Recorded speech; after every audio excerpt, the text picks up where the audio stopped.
If you sleep hot at night, you know just how disruptive it can be. Whether you're having trouble falling asleep, you're waking up sweating in the middle of the night, or all of the above. That's where GhostBed can help. As the makers of the coolest beds in the world, GhostBed is your go-to for cooling mattresses, cooling pillows, and even cooling bedding.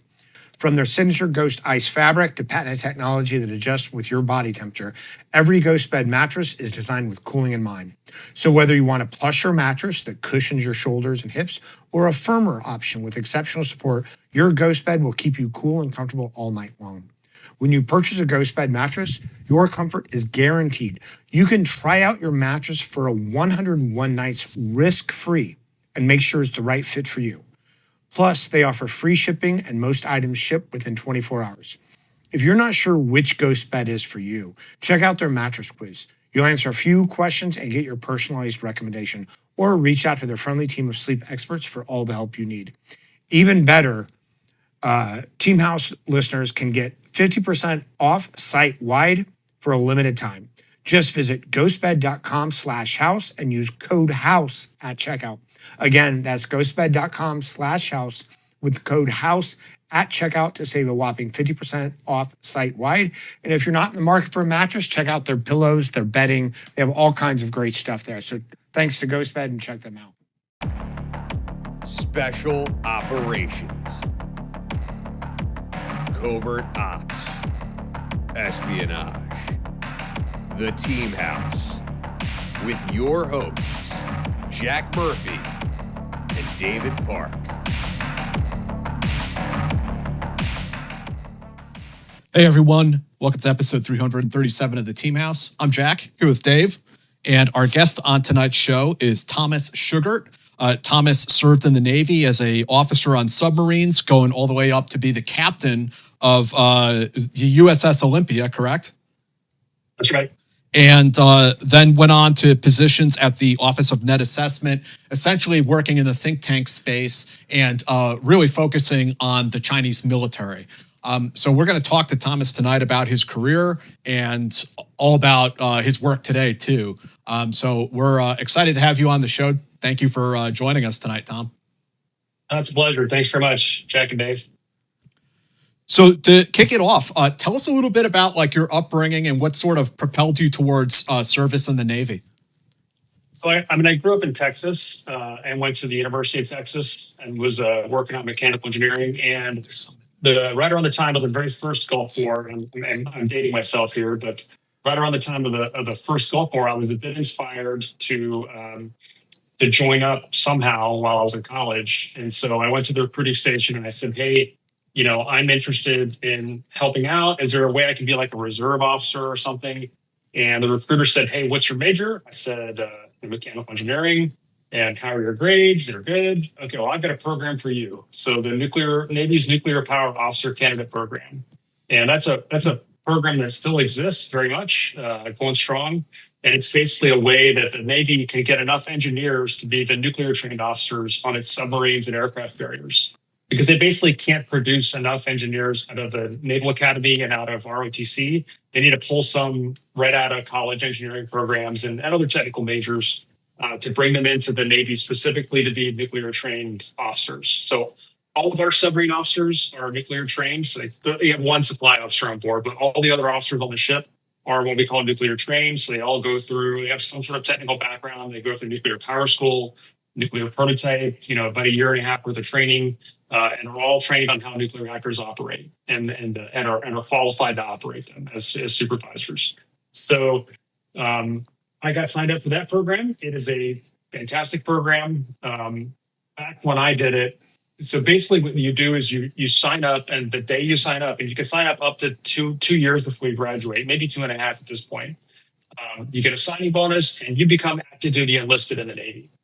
But your only job is to go to college. Interesting. You literally, I don't know how it works now, but I can say I got a letter that said that I was both exempt. I was exempt from grooming standards, and that I was neither required nor authorized to wear a uniform, but still could use space available air, picking for retirement, your leave while you're in school, and it's full active duty paid benefits. Back then it was E3. I think it's like E6 now, E6 or E7. That you get paid, and it's not scholarship. It's just, hey, So you do that program up to 2 years, and then when you graduate, you go to officer candidate school, and then nuclear power school, and then you enter the training pipeline for submarines or surface ships, depending on where you're going. So that seemed like a good application of my technical background to really utilize that, but still be able to serve. And I thought submarines sound exciting. It was, independent operations and, kind of doing its own thing. I thought about surface warfare, being a surface warfare officer, but I kind of looked at it as, well, the surface ships are kind of there for the carrier, and the carrier is kind of there for the pilots. And so I'd rather be a submariner where we're kind of doing our own thing. Now, I haven't changed a lot since then, so that doesn't really speak that much to the way things are now. But so that's kind of what got me into the Navy in the first place. I had thought about going to the Naval Academy and actually spent a week there in the summer before my senior year, and ended up just kind of deciding, I kind of want the regular college experience. And I'm sure the Naval Academy is great for a lot of folks, but I'm quite happy with having, Austin's a fun place to live, and had a great time in college. And then what, you go through this whole program, you go through college, you get into the Navy, and you mentioned all the officers are nuclear trained. But I mean, I guess that doesn't necessarily mean you are like the reactor guy per se. I'm just curious, what was like kind of your first duty position when you showed up? So junior officers on board submarines, the first thing you do when you get there is you're going back to the engine room. You're learning how to operate all the equipment back there. Ultimately, there's a watch station you're trying to qualify, which is engineering officer of the watch. So you're basically the watch officer that is in charge of the reactor plant. Okay. You're not the guy that's actually flipping the switches on the panels and all that. There are those really smart enlisted operators that have a lot more experience than you do that are doing that. So like in the control room for the engineering spaces, you'll have the watch officer, and then you have 2 or 3 panel operators, depending on the type of shift. They're the ones that are actually operating the reactor and whatnot. Then you have a bunch of other watchstanders that are out in the engineering spaces, turning valves and fixing pumps and all that other stuff. A watch team of about 10 or 11 people total back in the engine room. So that's the first operational job you're learning, is engineering officer of the watch. So and I'll never forget the first time I did a reactor startup, and I was the guy who was actually on watch. I wasn't a trainee anymore. And me and my guys started up the reactor, and it was, trust me, the engineer officer, the department head was keeping an eye on things by all means, but it was cool. Like, I walk out of the engine room, like, I just started up a nuclear reactor, it was pretty good, pretty nifty. And I was like 26 years old, probably. And then you have your administrative jobs, where you're a division officer, and you're notionally in charge of 10 or so enlisted personnel in a division. So you start with engineering, so electrical division or reactor control division or that kind of thing. So you start out in that job as a bit of a leadership role. Now, we all know, if you spend time in the service, that you've got some senior NCO, and yes, you're nominally in charge, but I mean, you'd be dumb to not take advice very carefully from your chief. And my first electrical division chief recently passed away, so I was sad to see that. But in any case, you kind of start back in the engine room. That's the first thing you do when you get there, and then you gradually work your way forward to where you're eventually a forward division officer, like the communications officer or sonar officer or damage control assistant. And then watch station wise, what your goal is to stand officer of the deck. So you're the guy in the control room, in charge of the ship on a minute by minute basis on behalf of the captain, while the ship is steaming along. And what was the first boat you were assigned to? That was my first ship was USS Houston. Okay. Which was in San Diego. And all of you have seen USS Houston. So that was in the Hunt for Red October. There's the scene where USS Dallas comes flying out of the water and crashes back down. That was actually USS Houston that did that. Wow.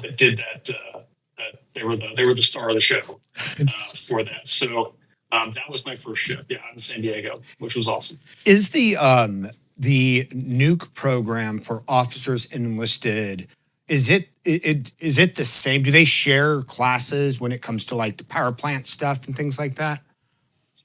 You don't really share the initial book, so you don't share nuclear power school. So nuclear power school is a 6-month classroom training, and it's all the same place. but it's separate classes for officers and for Okay. enlisted. But then you go to the training pipeline. So you go to nuclear power training units. So it's what we call prototype, and that is it's an actual operating reactor, but it's a training plant. So some of them are an old submarine, which has been refitted to be a training submarine. It doesn't go anywhere. It just is tied up and it just kind of churns river water instead of going anywhere. But it's a real reactor. It's really operating. So at prototype, there are enlisted trainees and officer trainees, and you're each trying to qualify in your respective watch stations. Mhm. So they're qualifying junior enlisted watch stations. You're qualifying your junior officer watch station. Now, that said, to be engineering officer of the watch, you have to stand watch on all of the enlisted watch stations as a trainee before you can go be the watch officer. So you have to have at least for a couple of watches have done their job. Mhm.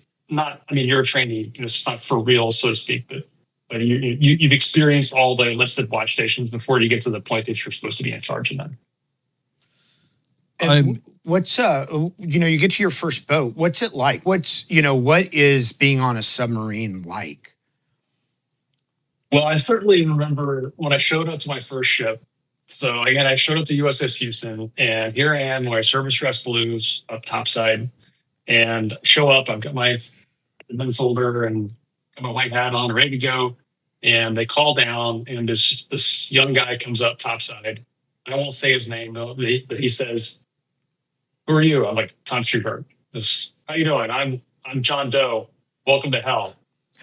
And I was like, great.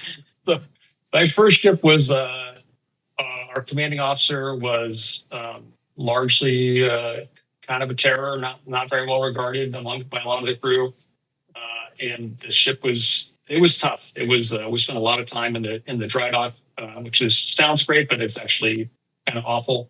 And it was quite challenging. So everything got much better when I got my next commanding officer. And it's amazing how the character of a CO can completely change the quality of life on board a ship. And my second commanding officer showed up, and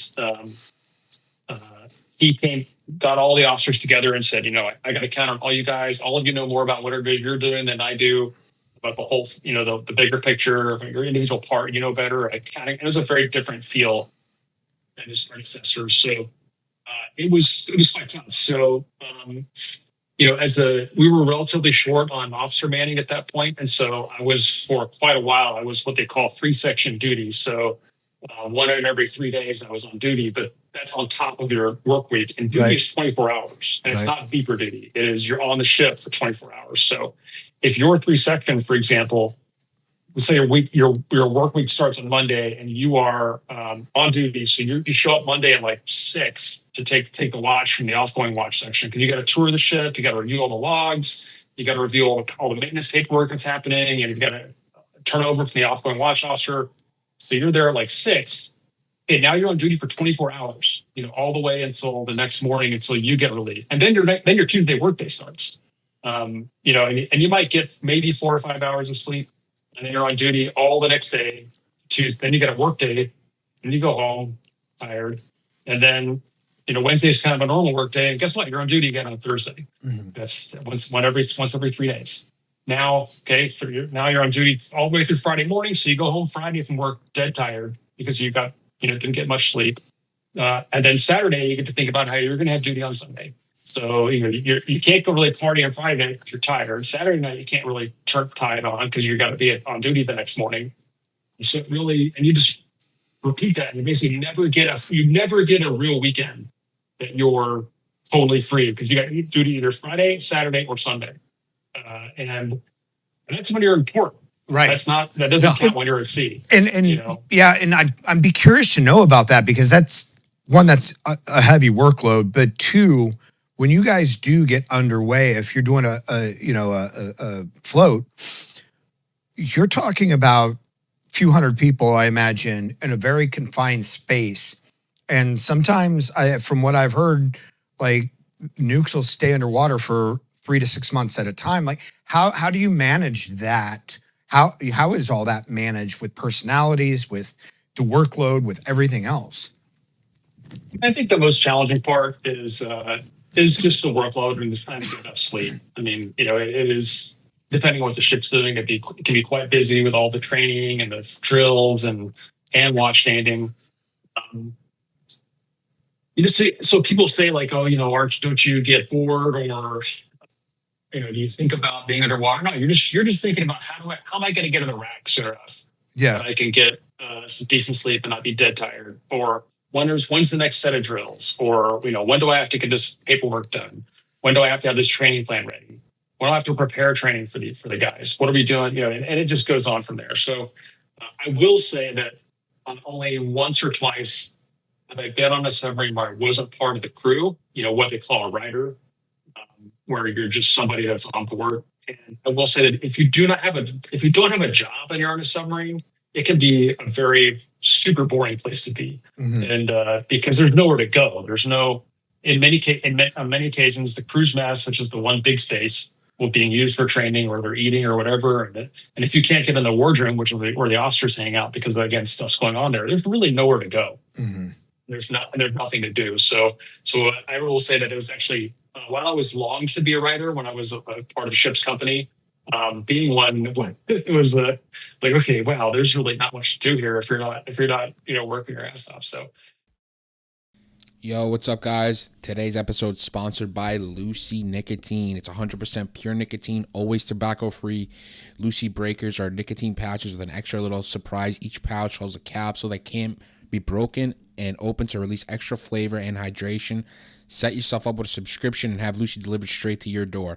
I've been rocking these for the last couple of weeks. They sent us a bunch, and it's pretty dope. I was screwing around with the mango, but now I've gone to the espresso. So I've been dabbling in a bunch of different flavors. So right now I'm super hot on the espresso one. It's really tasty and delicious. I'm a lightweight. I use 2%. You can get hardcore. They have a ton of different levels of nicotine. If you're a more hardcore person, you can go for the higher ones. I have a sensitive system. My mom always used to tell me that. So I go 2%. And I rock it, whenever I'm feeling a little stressed out, a little whatever, after a meal or something like that, I'll throw in a little pouch, and it's freaking awesome. I love Lucy. You would love Lucy too. Do us a favor. Go to lucy.co/house and use the promo code HOUSE to get 20% off your first order. Lucy has a 30-day refund policy. If you change your mind, so you can send it back, no sweat. Again, that's lucy.co. Use the code HOUSE to get 20% off. And here comes the fine print. Lucy products are only for adults of legal age, and every order is age verified. Warning, this product contains nicotine. Nicotine is an addictive chemical. Thanks, guys. The average person today is feeling the financial strain more than ever. Expenses are up, wages aren't keeping pace, and many people are finding it nearly impossible to make ends meet. With little left over for covering the basics, it's no surprise that many are resorting to credit cards just to get by, often carrying high balances and interest rates in the 20s and even 30s. If you're a homeowner and you're stuck in this cycle of mounting debt, you need to call my friends at American Financing. Their salary-based mortgage consultants are saving homeowners an average of $800 a month, helping you put your hard-earned money back where it belongs. Plus, if you act now, you might even be able to skip your next mortgage payment. There are no upfront fees, so it costs you nothing to find out how much you could save each month. It's time to break free of the stress of debt. Call American Financing today and take control of your financial future. 866-889-8010, 866-889-8010, AmericanFinancing.net/teamhouse. So that really, it was a challenge, just to get it all done, to get all the work done, get sleep. The submarine force has gotten a lot smarter over the years. So when my first couple of ships, we were most of the crew was in a three-section rotation again.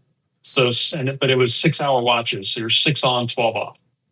And so you ended up being on watch, all different times of the day on a rotating basis. So you'd be like 6 to 12 and off until midnight. And then you come on at midnight. You'd be on until 6 and you're off until 1800. And then you'd be on at 1800 and you'd be off until 6. You get the idea, 6 on, 12 off. It was really not a smart way to do things, because we all understand now circadian rhythm, is really important to not being dumb all the time. And we weren't doing that. So you basically were continually jet lagged because you're sleeping at different times of the day every single day. So the sports got a lot smarter about it. They did some studies and figured out that that was not a great way to do things, and shifted to like an 8 on, 16 off rotation to, again, a circadian rhythm watch rotations where you're on up, you're sleeping the same time every day. And that made us a lot smarter. I mean, it made the crews a lot better rested. Even if they were busy, even if you only got 5 hours of sleep, at least you're getting at the same time every day. Right, right.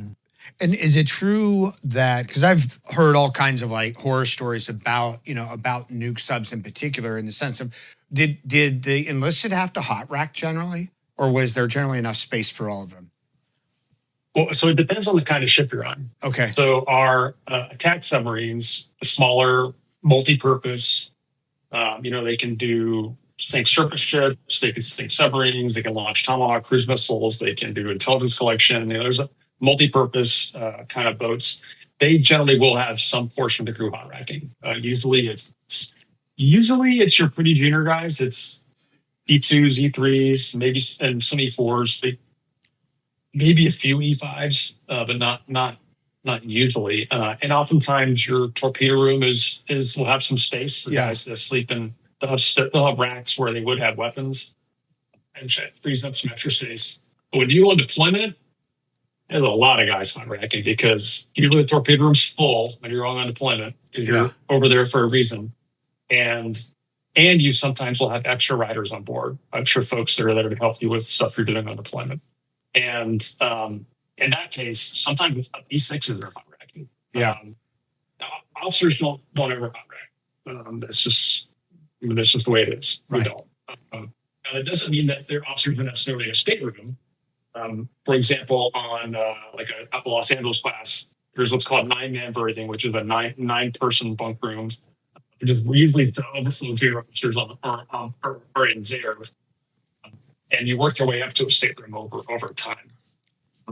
Now, our newer boats, like the Ohio class submarines, they're not newer, but our ballistic missile submarines, they're humongous submarines. They're 2 or 3 times the size of an LA class. And so there's no hot racking on SSBNs generally. They have enough bunks for everybody because there's all these bunk rooms in the missile compartment in between those huge missile tubes. Yeah. So there's generally no hot racking there. Now there's a whole other angle now. We have co-ed crews, so to speak. We have integrated crews where you have, like on Virginia class submarines, you have bunk rooms that are all female or all male.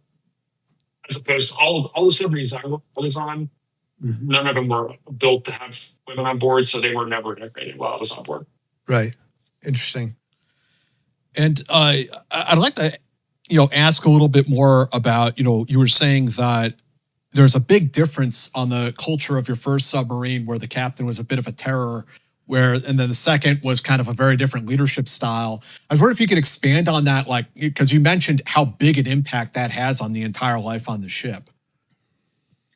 Yeah, I mean, the CO has a lot of authority on how things go on a ship. So there's a lot of different ways that they can make life better or worse. A lot of it has to do with, do they listen to the inputs that they're given by the crew, by their officers? How do they treat them? I mean, are they nice? Or, because there's always times that you have to be, you may not need to be pleasant all the time. But for example, this guy, he inspired his XO to do the same. There's screaming sometimes in the control room. Things weren't going the way that he wanted them to. He started yelling at people. And I took away from that as a young junior officer. Here's the captain yelling at me or the person next to me. That just I couldn't really function when he was doing that. So he was attempting to get better performance out of us. But all he could do was, what do I need to do to make this guy stop yelling at me? And not so much focusing on how we do things. So I made it a point, and that was kind of a lesson that I learned at that point, was do whatever you can to not have emotion in the control room while you're trying to operate a ship. If you're going to deploy emotion, do so in a very planned manner with a goal of achieving specific results. If you need to make an example or something, make clear how important something is. Do it in a thoughtful way. But that that's the kind of thing that you can do differently that I think helps people perform better, that helps for retention. Now that guy, I mean, this, to be clear, the ship did really well under his command. I mean, they did really hard missions and accomplished them, but I think it came at an enormous cost of people that were not going to stick around after that. And in some cases, like one of the things that can happen in the Navy is you can do what's called re-enlisting for orders. So you re-enlist, and for re-enlisting, you get a new assignment. And so his retention numbers actually could look pretty good sometimes because people were re-enlisting to get off the ship. And so that didn't mean they were going to stay in it. Didn't mean they're going to stay in the Navy forever. But that can be kind of a false indicator. So I mean, his command tour looked really great on paper, and he did really well. He was promoted. He went to be major commander, but just a terrible, terrible experience for many people on board. Yeah. You mentioned that the tremendous authority that a sub captain has, and I'd like to ask you a little bit more about that too, because look, I know nothing about this topic other than like The Hunt for Red October and Crimson Tide and a few other movies. They always show these subs are in isolation. They have no commo with big Navy. They're out there doing their own thing, and the captain kind of is like the god of the boat. Is that true? Is that accurate? It is true to some degree. So, I mean, I would say that, probably compared to any other part of the military, as a CEO, you're in 05 command, you're probably the most independent. I mean, because there are times where you're out doing stuff and you're not communicating, and and you're can be conducting pretty high stakes operations, and there's nobody to talk to, and certainly when things go south, you're not going to have anyone to talk to for a while, and you really are going to be on your own. So I will never forget when I was on my command tour. I woke up in the middle of the night to a fire alarm going off, and we're hearing a fire announcement. Fire in the engine room, fire in the this and that thing. And I just remember, there I am standing in the control room in my pajamas, and starting to think about, while the guys are working on this, and the fire was out very quickly and ended up not being a very big deal. But, for that 30 seconds, like, are we going to wind up on the surface off of Hawaii at night with the crew on the top side? At what point am I going to abandon ship if I have to? You start thinking through those things, because in that time frame, you're not going to have any help. You're not going to be able to radio home. On that kind of time frame to make those really quick decisions. That being said, you have a lot of guidance. I mean, the submariners are all about procedures and requirements and technical requirements, and so you have beaten into you over years of experience exactly what the requirements are for most situations that you'd be in. So most conceivable situations that you'd be in, there was a procedure for whatever the casualty is. Your people should be executing that. You should be overseeing their execution of all that. And most of it should be happening, unfolding in accordance with some sort of script. But there is a great deal of discretion required. In wartime, obviously, that will go up even more, which is why, as you see, much of the military now is talking about mission command. So, because communications may be quite constrained in a future conflict with China in particular, a lot of the military is starting to focus on how do we devolve mission command to our commanders so that they can, in the absence of communication, still fight effectively by making decisions. And I've always said, like, you all want to do mission command, talk to Submarine Force, because we're the guys that do that all the time. It is in our absolute marrow of our bones how to do relatively independent operations with very little guidance, except we've done beforehand. It's incredible. And so as you're going through your career here, you mentioned that you're going to these different duty positions across the submarine, and I take it they're sort of like grooming you as a naval officer to potentially be captain. They must be like looking at you like, are you going to be the guy? Can you tell us a little bit about like kind of what your career progression was like going to these different stations? Sure. I mean, so one thing that's kind of funny about Submarine Force is that when you sign up for it, there's literally a part that shows your entire career. It shows it's a timeline. It's 3 years as a junior officer, 2 years on shore duty. Then you go to department head school for 6 months, and then 5 months, whatever it is. And 3 years as a department head, 2 years of shore duty. 2 years as an XO, 2 years of shore duty. 3 years in the CO. And that is what is going to happen. As long as you don't fall off the wagon, you're going to be somewhere within plus or minus 6 months. Every one of those gates is going to happen on your career. The variables are which boats, where, what kind of operations are they doing, and then what are you doing on shore duty? So, are you going to be, at a submarine headquarters, or are you going to be at Naval War College, or are you going to be, in the Pentagon?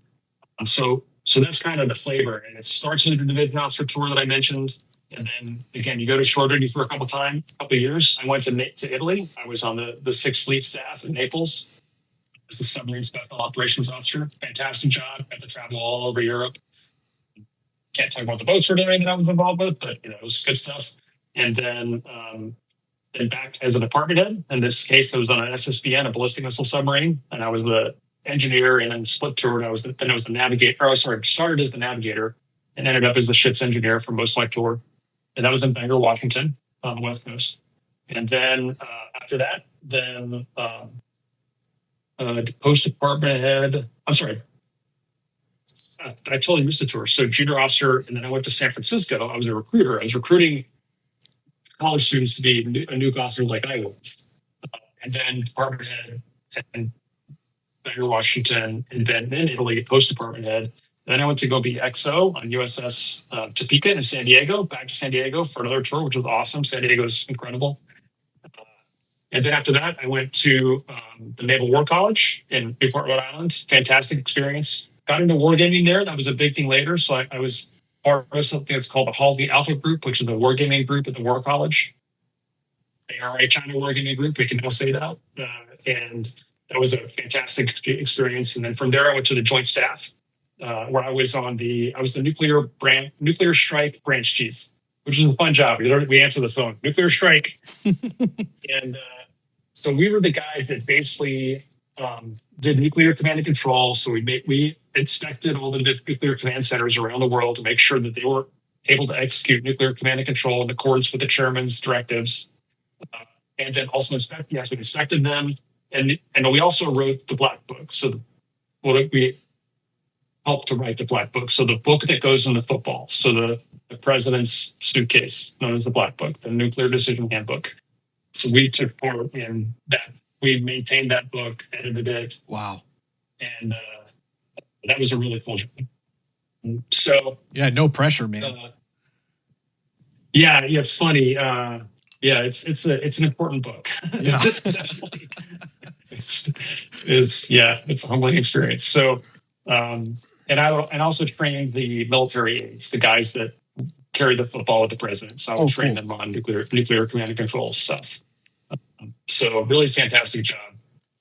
And then after that, I went to command. So I went on my command tour, and that was in Hawaii. And as people say, like, what's a great job? I mean, in my opinion, one of the best jobs on the planet. Operational fast attack submarine commanding officer in Hawaii. I mean, It doesn't get much better than that. You get underway, there's Hawaii, the weather's always great.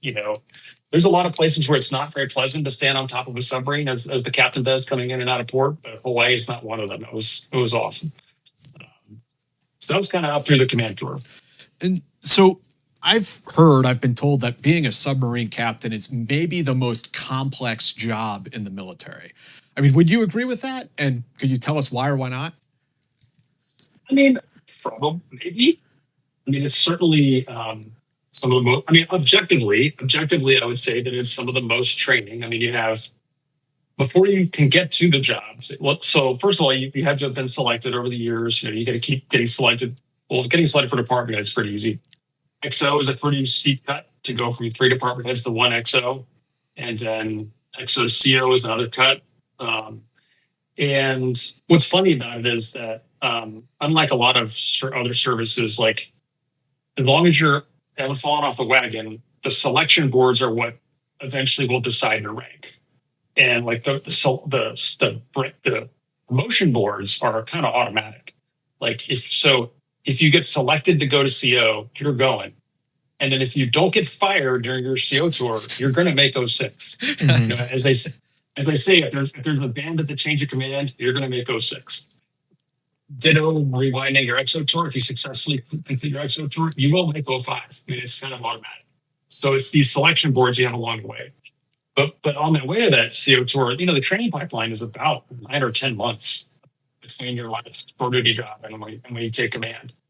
You have 3 months of training in naval reactors in DC at the headquarters, naval reactors headquarters, at the very, like, you're literally taking classes and talking to the guys that design the reactor and that are responsible for putting out the procedures and everything. So if you have a question about how something works, you can go talk to the guy that designed the thing and resolve that. So really intensive training, 4 8-hour written exams or multiple oral exam boards where we get through all kinds of situations where you go to command. And then you go through what we call the submarine command course. Now to be clear, this might have changed. This was, I'm talking 2013, 12 years ago, but I think it's pretty much the same. So submarine command course, you're spending a month in the books learning about the sonar and fire control systems for the ship that you're going to go to. And then you're in trainers, simulators with other students, a bunch of guys that are PXOs and PCOs, prospective XOs and COs that are going to boats. And then you go to sea as groups and you ride multiple boats. So you'll ride a boat for several days and then you'll transfer to another boat. And you do every combat or peacetime operation you can think of, you're doing on these ships. So you basically kind of get to be captain for a day. And as they say, drive it like you stole it, because there's a real CO that actually owns the boat, and you kind of get to take the reins for 24 hours and practice doing it. So then there's the Navy's SEAL leadership course. You go to that too, although compared to the submarine training pipeline, that's a relatively tame course. So it is quite a bit of training. And then when you get to the ship, you have a 30-day turnover period with the outgoing CO. So you're on board for a month for you to actually take command, which is a much longer than I think most communities do. And as they say, sorry, go ahead. No. Please finish that up. Finish up your thoughts. Yeah, so that 30-day turnover period, some might say that have been through it, like it's kind of the longest 30 days of your life for both you and the outgoing guy, because after a couple of weeks, you don't have any authority. You have zero authority until the guy says, "So you say I relieve you." He says, "I stand relieved." So you're not actually in charge of anything. You're just kind of watching. You're watching everybody do its business. And after a couple of weeks, the crew will be looking to the current CO. Hey, what do you want to do about this or that? And he's kind of looking at you like, "Hey, man, my event horizon ends in 2 weeks. So what do you want to do?" But at the same time, you're not actually in charge. So I think by the end of that period, you're both ready to get it over with, because the outgoing guy is just ready to go. Right. He's kind of had enough at that point. So it is kind of a long period. So when all that's said and done, I took command. Yeah, it was like 11 months after I left my last job. You mentioned the idea of going from 05 to 06 is pretty set, as long as you don't get fired when you're a captain of a boat, right? So one of the things that we've been told from sort of the infantry minded is that 05 to 06 can be very political for them. That there's also a political game to be played a lot of times. Do you feel like in the submarine field that it's a bit more pure, that because you are so isolated at times and whatnot, that really it's more job based than playing the politics the right way? I'm not sure if I'll call it politics or not. There are further selection boards. So there is a major command selection board after your command tour, and so that's everybody who successfully completed command is going to make 06, but they're not all going to be major commanders. Right. So your major commanders are your submarine squadron commanders. So you own 5 or 6 boats and their COs, or submarine base COs, or submarine tenders, or the big training facilities. So there's major commands. So there may be, there's the selection stuff isn't over yet at that point. So there may, if you want to call it politics, it is. I would say I would call it more like reputation and who have you impressed or not. What's interesting, I think, about how things boil down for submariners on your fitness reports, for example, most of what matters is how are you ranked by your squadron. So there isn't much competition. So you have 3 department heads on the ship. There isn't that much competition between those 3 guys. They have 3 different jobs. they are kind of ranked against each other, but nobody's really paying attention to that. What they pay attention to, for example, is that like if you're a navigator, or you ranked against the other navigators on the other ships, Right. Okay. in the squadron. And so the squadron staff and the squadron commodore, they will issue a ranking letter that ranks who are the top 1, 2, 3 navigators in the squad, the top 1, 2, 3 XOs, the top 1, 2, 3 COs. That is what goes into your fit reps. And that is what the CO, XO, Major Command Selection Board see. That's how you get chosen, whether you're going to go on or not, is that process. So is that process political? I mean, maybe it depends. I mean, I don't, again, people say political, but I mean, it could also be called reputation. It could Sure. be called a lot of things. It's fascinating. It's as far as being the sub captain, I know like when we talk about like deployments and missions, that's very sensitive. Actually, probably some of the deepest, well kept secrets in the United States government is actually what you guys do at sea. But with that in mind, I mean, are you able to speak a little bit to sort of like the pressure that you're feeling as a captain on one of these submarines, like the amount of different things you're having to think about at the same time? I mean, it must be wild. Yeah, so I mean, obviously you do different things depending on what part of the world you're in. So we can't say much about what we do on deployment. I mean, they didn't call us a silent service for nothing. And so much of what you do, I mean, obviously you do stuff that you can't talk about. Mhm. I will say that, in terms of that pressure, for example, what I can say is, I went on deployment. It's documented that my ship went on deployment in 2014, 2015. We were over there for about 6 months in the Western Pacific. And it's just really busy water space. It's just, there's fishing boats everywhere. And lots of merchant ships. And it is just super duper busy. And so I felt like the entire time I was over there, you just can't ever let your guard down. You can never not be paying attention out of the corner of your eye to what's going on as long as you're over there, because it's just so busy. One of the things that we do when you're doing operations, and that, like, for example, in tactically challenging operations, is you have basically the XO will kind of be the captain in your stead, while you're sleeping. So it's, we have a term for the job that it takes, but it's basically your kind of duty captains, so to speak. So you can get some sleep. The XO will take care of the most things that need to be reported to the CO. They will take those reports. Most things that require CO permission, they will grant that permission for the CO on the CO's behalf, so you can sleep. Because one of you basically 24/7 has to be paying attention to what's going on, because it's just so busy, and things can very quickly get interesting, which you don't want. Boring. You always want it to be boring. Sighting's almost never good in that line of work. So there's a lot of pressure, and it doesn't stop when you're in port. I mean, quite frankly, in many cases, I was more worried when I was in port than I was when I was at sea, because you're worried about your guys getting in trouble out of town. You're worried, there's some piece of gear that's broken that you need to get fixed so you can get back out and do your job.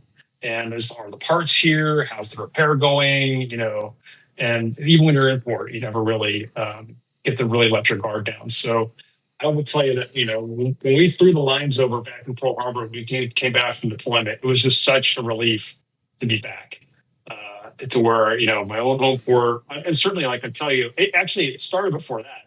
When the tugs hooked up to me, when they threw their lines over, I felt better because, like in many cases in foreign ports, you never knew what you're going to get for tugs. You didn't know if they spoke English very well or not. How are they going to operate? What are the operational characteristics? How well do they understand your ship?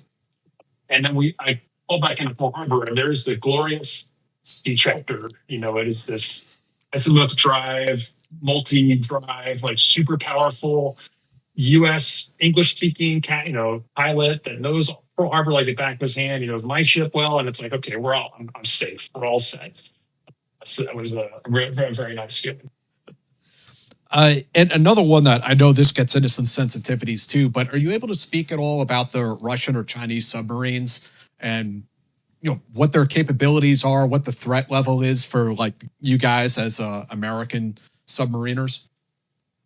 Yeah, I can talk to some degree about that. So we're fortunate in that there was a graph that the Office of Naval Intelligence put out in 2015 that showed the relative noise characteristics of various adversary submarines, including Russian and Chinese ones at that point. And you can, so I could point at that graph and say, Chinese submarines are noisy, or at least they were in 2015. And the same basic classes are what they're still building to this day. Okay. I'm sure there may have been improvements to some degree, but the basic Type 93 Shang class SSN, that's what they're building. The Type 94 Gen class SSBN, that's what they've been building. So Chinese nuclear submarines we could point at as, it would be in an unclassified way, you can point at and say they're pretty noisy compared to Russian submarines, certainly, and compared to ours.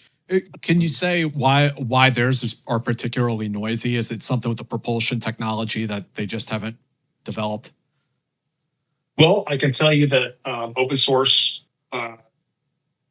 histories will tell you that the nuclear power plant that is in Chinese submarines is a derivative of a Russian icebreaker nuclear power plant.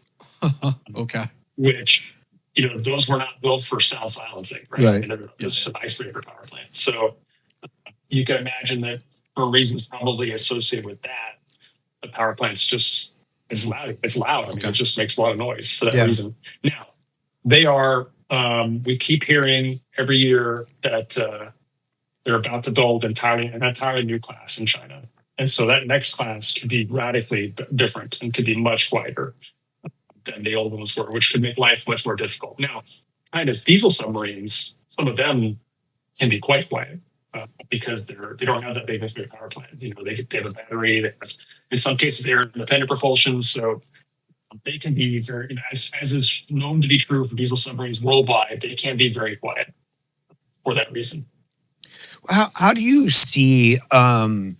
There was recently that issue with crew members on a naval vessel using Starlink, an unauthorized Starlink. And obviously, when you guys are at depth, like you're fine. But how do you see, modern technology, off the shelf in the hands of, anybody can go purchase it, being a threat to, the silent service, for instance? I think mostly it would be a matter of something when you pulled into port, the guys go topside and turn their cell phones on, because you can tell everybody, hey, don't turn it. Let's say you're doing something where you don't want somebody to notice that you pulled in somewhere, then you just go in to get parts or whatever, some brief stop, and nobody's getting off. You might want to not have anybody turn their cell phones on, for example, just in case somebody's tracking cell phones, that would let somebody know that you had pulled into this port. So you can tell your crew that, but you just never know when somebody's going to, surreptitiously turn on their phone anyways, because they think they know better. Right. But the kind of thing we saw with the Starlink, you don't have to worry about that because it's a submarine, so there's no Starlink on top of the thing. And all the antennas that use it at periscope depth, they're all Navy antennas. They're all, now obviously you have to be concerned about, somebody told their girlfriend where they're going, you're not supposed to do that, but humans are humans. And so there's always a possibility that OPSEC maybe not, it's obviously not 100% always going to be perfect. So that's the kind of thing I'd probably worry about more. Yeah. And the other thing you had mentioned to us, I think, before we started the interview was how easy it is to get fired as a submarine captain. You tell us a little bit about that, and I mean, we see with the surface fleet, the Navy seems to fire those captains like it's going out of style. I mean, they don't really hesitate, and it sounds like it's even worse on submarines. I shouldn't say worse. I mean, I guess it's important to have accountability, but what are your thoughts? Yeah, I mean, so command is a privilege. Not everybody gets to do it. You don't do it forever. And so when you go to command, like if you swap paint or if you touch the bottom or if one of your setters dies during maintenance, because they get electrocuted or whatever, you are going to get fired. Like it doesn't really matter what the reasons are. It doesn't, like if the ship as a collision with somebody, if you're in the rack, you're asleep, it doesn't matter. You're still going to get fired. Yeah. That is the way the Navy views accountability. That you were the senior officer in charge. So it doesn't now while your more junior enlisted people might also be held accountable for if they didn't do their jobs. You know that you're done if something like that happens, and that's just kind of the way it is. Like you just that's part of your calculus. You understand that if you have a collision, you're done. You're done as CO if you have a collision. 100%. I mean, I've never seen anybody survive that. I have. So, okay. On a surface ship, but I think that they had a sea daddy that took care of it. It was Maybe. crazy. I mean, yeah. At least I can say in the years of my career, I Yeah. don't know of any submarine CO in my career that touched the bottom or swapped paint that didn't get fired. Sometimes it took a little bit. They do the investigation. But as I mentioned, before the show, like the CO is literally the easiest person on the ship to fire because, like, let's say you're a CO and you want to get rid of a department head or even a chief, you have to have documented like that you told them here's what you're not doing right, and you gave them a get well plan, letter of instruction or whatever, and you counseled them, and multiple attempts failed, and then once you do all that, you can put together a DFC package. I forget what it stands for. Something for cause. Anyways, a lot of paperwork involved. For you as the CO, if the Commodore just decides, I've lost confidence in your boom, you're gone. There's no DFC package. There's no. All I have to say is I've lost confidence in your ability to command, and you're done. So no paperwork required. Would that be like, if that happened, would that be the end of their career? Is there a way for them to redeem themselves in future assignments, or is that pretty much they've fallen off the wagon in terms of like the promotion, the timeline, and that's it? Yeah, if you're relieved from command, you've made your final rank. Yeah, I mean, you're not like fired. Like I get it. So like one thing I respect is that when civilians say like you say something like you got fired, being fired in a civilian means like you lost your paycheck, right? And when you're fired, you don't lose your paycheck. You're still an 05. right. You're just going to go. We like to say you're going to hand out basketballs at the gym until you retire or whatever. You're going to go. There's going to be some job you go to on staff, and maybe you'll do valuable work. Like maybe you'll do good things in that job. Because trust me, very talented, dedicated officers. In many occasions, a bad day happens, and just the stars align, and it wasn't your day, and doesn't mean they're not great people. They're not really can't do good things. And quite frankly, I've seen guys that I know got fired from command that have then gone on to really successful civilian careers on the outside. So it doesn't mean you're a bad person, and it doesn't mean you weren't trying your best. But that's just the way it is. It's the way the Navy works. Yeah. And so presumably you survived your time as sub-captain. What was the next stop for you career-wise after that command? So after that command tour, I signed up for so I applied for the Navy's fellowship program. So that's like a think tank fellows program. And I actually didn't get in initially. I was on the alternate list. And I actually was going to retire and go be an airline pilot. Really? Yes. I had got my pilot's license and my instrument rating and really enjoyed it. And I put in my retirement papers. I was at my change of command. I was going to retire at my change of command. It was going to be a combined ceremony. And then I was going to follow my also active duty wife, a different service. But I was going to follow her. And because an airline pilot's a good job if you want to commute. Like you can live one place and your job can be somewhere else. So that seemed like a good thing to do. And then after a couple of weeks of being turned down for the fellows program, I got selected off the alternate list to go be a Navy fellow at the Center for New American Security, which is a really good quality, DC foreign policy and defense related think tank. And so I said, all right, that sounds great. I can do something with that. And I pulled my retirement papers and went to CNAS as a Navy fellow. Wow. And before I got there, I knew I wanted to focus on China because I had seen, again, from my time at that Halsey Alpha group, at the Naval War College, I had what I think was a little bit of a head of the curve understanding of the military threat that China was going to pose. Also, my ship was a Pacific Fleet ship, so I've been thoroughly briefed on all the things the PLA Navy was doing and the progress they were making. So I was excited to go to that think tank and be able to apply some of what I knew and learn new things and really focus on helping to understand the military threat that was coming from China at that point, starting to appear from China at that point. And so, I mean, there's a whole bunch of like subtopics under that we can talk to. But at what point did the Office of Net Assessment come up on your radar?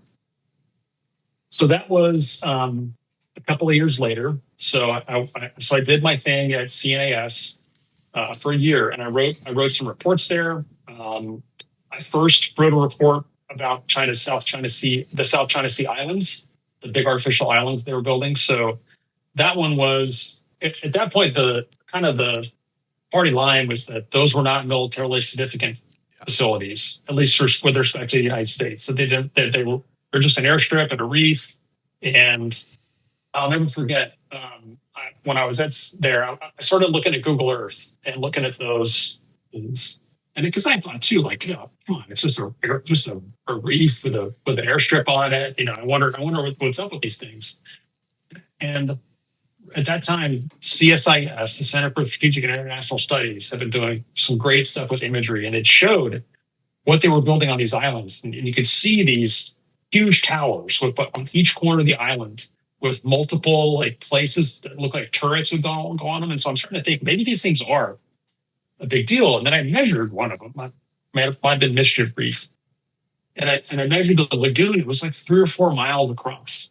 And I thought, man, that's really big. And so I went on to Google Earth and I looked at the District of Columbia and I looked at Mischief Reef, printed out a copy of each. And I walked into the office of our executive vice president, Sean Brimley, who is now deceased for a few years. And I placed on his desk, I said, this is one of those island air bases they built. And this is the District of Columbia. And these are at the same scale. He was like, oh my God, these things are huge. And so I basically wrote an article saying, as master the obvious, these islands are huge. They're a big deal and they matter militarily. Each one of them, treat them as a full-size airbase because that's what they are. They have hardened, they have hangars, they have munition storage, they have hardened underground fuel tanks. This is all being built at that time. 10,000-foot runways. They're full-size air bases. And I think that started to change the conversation a little bit. Later on, I looked at the PLA rocket force, which again is, some viewers may not be familiar with this. The PLA rocket force is an entire arm of the Chinese military that is built around long-range precision strike missiles, both nuclear and conventional. And we can talk more about that later, but I was really fascinated with that, and I got to learn a lot about them while I was there. I wrote about the threat that they pose to our bases in Asia.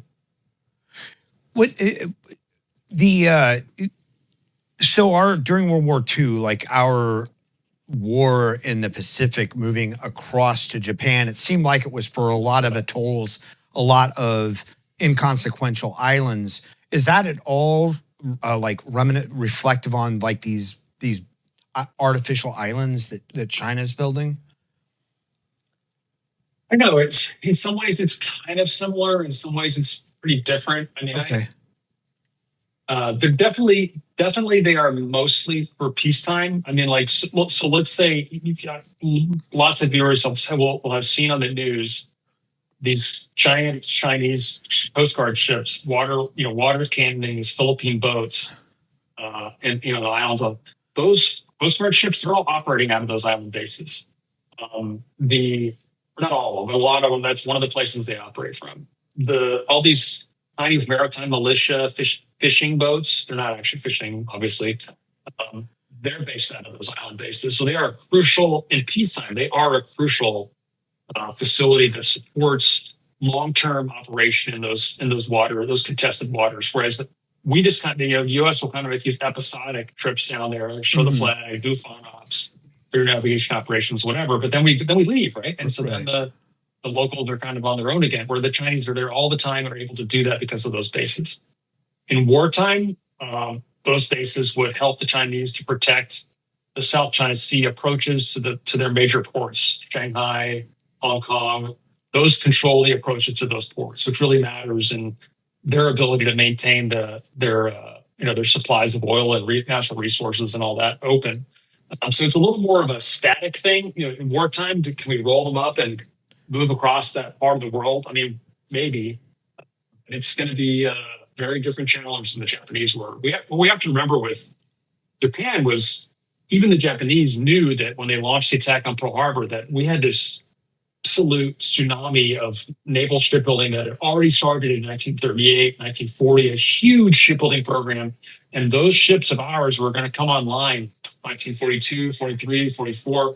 They saw that coming. Our shipbuilding industry was way larger than theirs was. And that they all they could hope was to hold on. Now, China's shipbuilding industry is literally hundreds of times larger than ours is. Right. We built 70,000 tons of shipping in 2024, I believe, and China built 26 million tons of shipping. I mean, the numbers are astounding. The Japanese merchant marine that we sank in World War II, about 9 million tons of shipping when the war started. And we whittled it down to essentially nothing by the end of the war. China has right now more than 300 million tons of shipping. So the numbers are incredible. It's a very different situation. What can you tell us a little bit? Because I've read bits and pieces of this, that our shipbuilding is really, it's kind of a travesty at this point, and it hasn't been addressed at all until recently. Yeah, it's not going well. I mean, to put it bluntly. So there's a lot of different reasons for why that's the case. I mean, in general, the United States, the defense industrial base in general is having lots of issues because we have turned into mostly a service economy. Mm-hmm. So we're not necessarily the best anymore at building things. More specifically, the submarine force. So, at the end of the Cold War, we had this huge drawdown in the size of the Navy at the end of the Cold War. And so while I can't speak to specifics on surface ships at that point, we basically stopped buying submarines for about a decade. We bought one or two submarines over a decade. And so the workforce at the shipyards that build our submarines just collapsed. And there was a lot of consolidation. And so we gradually started building submarines again in the early 2000s, but we are still paying for that kind of short-sighted, huge contraction in a submarine industrial base. It's still taking time for us to do that. And what we have happening right now is we have this, at the same time that we're trying to build more attack submarines to be able to deal with China, because they are one of the few survivable platforms that can operate within range of China's missile forces on a regular basis in a wartime. We're also replacing all of our ballistic missile submarines, the Ohio class.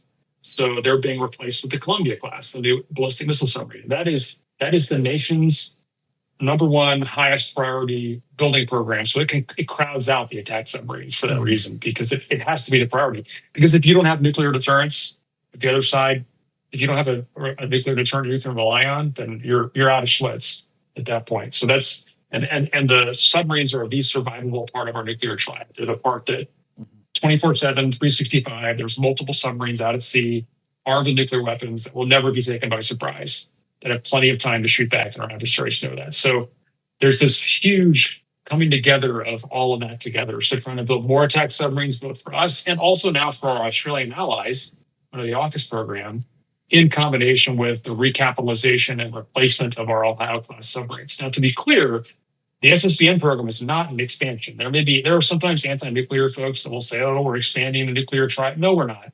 We're replacing 14 boats with 12. Each boat only has 16 tubes instead of 24. The previous class. So it's not an expansion. It's a like for like with fewer numbers, replacement of ships that just have to be replaced because they're 40 plus years old. Mm-hmm.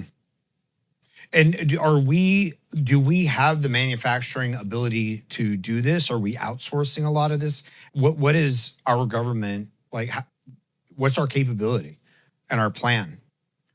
So there's lots. There's a really very complex plans for making this happen. There's not really much outsourcing in the sense of going overseas for any of this work, but they are building new factories. Like I think Austal's shipbuilding just started to open a new factory down on the Gulf Coast that is going to start to build modules that go into the submarine. So there is a huge amount of investment in the U.S. Industrial base to get these programs, try to get them back on track. They're a little bit behind. Some more than others, and trying to get them going again. Things are a little different in the surface ship world. I think their destroyer program is generally coming along pretty well. Our early Burke class destroyers. This is in contrast to the LCS, Littoral Combat Ship, and the Zumwalt class, both of which were disasters. Those were ships that a little different flavor than the submarine contraction is that the surface force, they kept building surface ships, but there was this decision that after the Cold War, we're going to build these ships that are going to operate close to shore, probably not against the peer competitor. So we're going to have this transformation. We're going to have these lightly crewed, highly automated, multi-purpose ships, and it was a disaster. I mean, LCS, we built two different classes of ships, totally different classes, which made no sense, I think. We made a lot of sacrifices that they can go really fast, even though they don't actually need to go fast for their missions. And then the Zumwalt class, we built 3 of them instead of building the 30. So when all of your development costs are crowded into 3 ships because you cancel the rest of the class, and each one's worth $6 or $7 million. Yeah. And then you cancel. I have to use more than 6 or 7. It was just an incredible amount. So it just kind of all went sideways. And of course, none of those ships are really, at least in their original form, are really appropriate for a peer competitor like China. Let's while we're on this topic of ships and shipbuilding, get a little bit deeper into the rocket issue that you talked about, how the rocket program is kind of the crown jewel of the Chinese military. And that would be the primary threat that I presume our Navy would be facing in a potential war in the South China Sea. It would be one of them. I mean, so what the PLA rocket force does is, so first of all, it wasn't its own service until 2015. In 2015, Xi Jinping elevated the PLA rocket force to be equal to the other branches of the Chinese military. So it's equal now to the Air Force. It's equal to the ground force and the Navy. And what they've done that's remarkable is, 20, 30 years ago, all they had was nuclear weapons. So the PLA rocket force was kind of equivalent to our, we have ICBMs too. We have submarine ballistic missiles. They're all nuclear tipped. They're just for nuclear deterrence, right? That was what they had then. They also had a few very inaccurate conventional missiles, kind of like the Scuds that we saw in the Desert Storm, right? They're not really useful against military targets. Maybe you get lucky every once in a while and hit a barracks or something, but they're conventional weapons. If they're not accurate and they're not nuclear, then they can't really do that much. What China brought to the table over the last 20 years is accurate ballistic missiles, like accurate single-digit number of meters, because we can see the impact points on their impact ranges, where they can punch a hole in the top of a building or in an aircraft shelter or whatever using a ballistic missile. That is a unique combination and a new combination of capabilities, because now it means it can reach out 1,000, 2,000, 3,000 miles and strike targets with precision. And this is, to be clear, this is not what we saw from Iran when they struck Israel, right? Iran's weapons were not very accurate. There weren't that many of them. They didn't really, as far as we know, don't really have any ability to get around ballistic missile defenses. China is far more capable of that. And the PLA rocket force is that's what they own. And there is no equivalent service in the U.S. military that does that. We have ICBMs in the hands of the Air Force, but they're all nuclear tipped. The Army is now starting to have some long-range conventional ballistic missiles. The JASM Typhon system. That's something, but the numbers are very small. They've been in development. I think there's a few deployed operationally, but they're very small numbers. As opposed to the PLA rocket force, 500 intermediate range ballistic missiles that can reach Guam, that are almost all conventional. And they also have anti-ship capabilities. They also can be swapped for anti-ship warheads. They have 1,300 medium-range ballistic missiles now, according to the DoD, the last China military power report. That can strike all of Japan, essentially, and the Philippines, I mean, it's like, what else are these things for other than a wreck our bases in Asia? Right. I think we fired a couple JASMs at Uncle Assad just to prove that they work. But the number of them, aren't the numbers we have that are published? It's like in the hundreds. Of which ones? The JASM. Well, JASM is that's an air launched cruise missile, I believe. It comes off of airplanes. Mm-hmm. So they got those too. Trust me. The PLA Air Force also has cruise missiles too. So, out of curiosity, and something we've talked about on the show before, is the level of Chinese espionage and our inability to stop it in the States, and how really the Chinese don't really have to have a strong development program, because anything that's developed in the U.S. is immediately in the hands of the Chinese. Is that something that you've seen? Is that something that you've spoken to? Is that something you believe? Can you give us basically your take on that? So, espionage certainly is a very real thing. We have seen in the last couple of years, we've seen multiple instances of, in some cases, service members that have been caught spying for the Chinese. Certainly, there's been penetration in particular of U.S. Department of Defense contractors have been penetrated by the Chinese. Obviously, we've got the Volt Typhoon thing that's happened more recently. And so, for sure, Chinese cyber penetration of U.S. organizations is a huge problem. What I would say is becoming less of a problem is, for many years, we had this impression that they were mostly copying our stuff, right? So they have the V-20 helicopter looks kind of like a Black Hawk. Their J-35 looks kind of like an F-35, although it's not the same. There are some major differences. It's not a copy, but it is similar looking. And so there have been cases where they were, and quite frankly, a lot of their weapon systems are Russian-derived or copies of Russian weapons. That's becoming less true now. So China is they're now innovating. They're doing their own things. So you have the J-36, the new Delta Wing, huge long-range strike fighter. That doesn't look like anything we have. You have their new invasion barges that make the Gaza floating pier like a bunch of tinker toys. Right. They have the Renhai cruiser. That's probably the most powerful surface combatant on the planet at this point. That doesn't look like anything the U.S. has. You have a new class of submarines, the Type 41. This is one that the Department of Defense says actually the first one sank at pier last year. Regardless, they also said it was like a hybrid nuclear diesel type propulsion system, first of its kind in the world. You have the Type 76 new amphibious assault ship that has a catapult. Never seen that before. Amphibs don't have catapults than anybody else's Navy, so they can launch its own drones, have its own strike aircraft as part of an amphibious assault ship. So there's a lot of things, and that's not, of course, that's not to mention hundreds and hundreds of anti-ship ballistic missiles, which the Houthis had a few of those that they've launched their ships, but they're way behind the Chinese, and I'm sure nowhere near as sophisticated. So the Chinese invented that weapon system. Nobody else on the planet had anti-ship ballistic missiles before they did. So the days of them just copying what we have, that was true for a while, but it is very much less true now.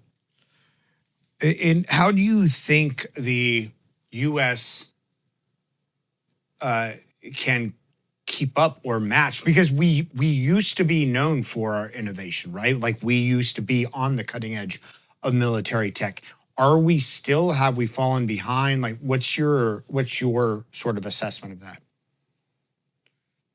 I would like to think that things are turning around some. I mean, there's been certainly tremendous effort at DoD to try to innovate faster, or to develop reformed acquisition processes, to come up with kind of incubators for new technologies, to try to embrace uncrewed systems and smaller systems and more dispersed operating forces, to try to get away from those small numbers of large bases and large platforms. So I think there is an effort afoot for sure. Is it as urgent as I think it needs to be? I don't think so.